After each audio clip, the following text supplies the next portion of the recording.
વડોદરા જિલ્લાના કરજણ તાલુકામાં નારેશ્વરથી કોરાલી જતા રસ્તા પર દેરોલી ગામ નજીક નર્મદા કેનાલના વળાંક પાસે ગઈકાલે રાત્રે એક ભયાનક અકસ્માત સર્જાયો હતો.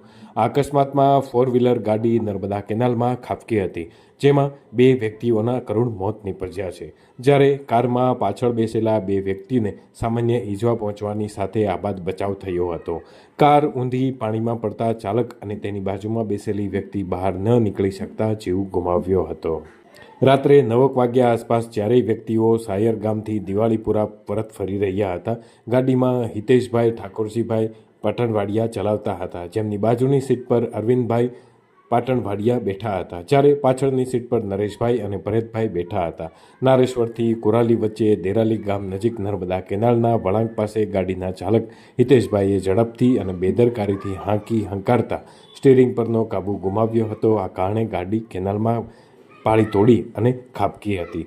ગાડીનો આગળનો ભાગ પાણીમાં ડૂબી ગયો, જ્યારે પાછળનો ભાગ ઉપર રહ્યો હતો. ગાડીનો પાછળનો કાચ તૂટી જતા નરેશભાઈ તેમાંથી બહાર નીકળી ગયા હતા, જ્યારે આગળ બેસેલ બે વ્યક્તિઓના કરુણ મોત નીપજ્યા હતા.